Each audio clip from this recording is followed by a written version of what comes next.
11 सीटें 12 उम्मीदवार। महाराष्ट्र में एक बार फिर विधान परिषद चुनाव के लिए एनडीए गठबंधन और महाविकास आघाड़ी के बीच मिनी टेस्ट हो रहा है। सीएम शिंदे और उद्धव ठाकरे के बीच फिर होटल और रिजॉर्ट पॉलिटिक्स सुर्खियों में है। महाराष्ट्र में 12 जुलाई को विधान परिषद का चुनाव होना है, जिसे लेकर राज्य में सियासी सरगर्मियां लगातार तेज होती जा रही हैं। इस चुनाव से पहले क्रॉस वोटिंग को लेकर सभी राजनीतिक पार्टियां सतर्क हैं और अपने विधायकों के साथ बैठक कर रणनीति बनाने में जुटे हैं। विधान परिषद चुनाव के लिए 11 सीटों पर 12 उम्मीदवार मैदान में उतर चुके हैं, लिहाजा क्रॉस वोटिंग की संभावना बढ़ गई है। इसके चलते सभी राजनीतिक दल अपने विधायकों को बचाते नजर आ रहे हैं। उद्धव ठाकरे गुट ने चुनाव के लिए खास प्लान तैयार किया है। खबर है कि उद्धव ठाकरे ने अपने सभी 16 विधायकों को आईटीसी ग्रैंड सेंट्रल होटल में शिफ्ट करा दिया है।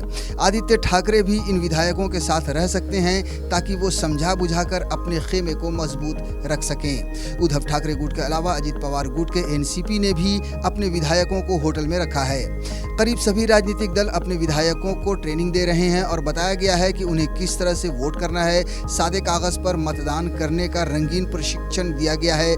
इसके साथ ही वरिष्ठ विधायकों को निर्देश दिए गए हैं कि वो ध्यान रखें कि किसी का वोट बर्बाद ना हो।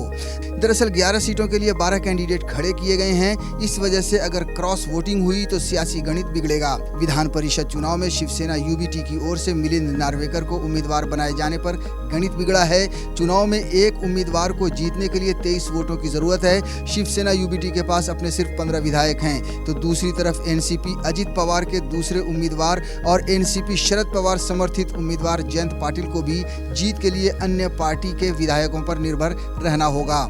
और अगर विधान परिषद चुनाव के दौरान क्रॉस वोटिंग होती है तो इसका सबसे ज्यादा फायदा उद्धव ठाकरे और एनसीपी समर्थित उम्मीदवार जयंत पाटिल को होगा।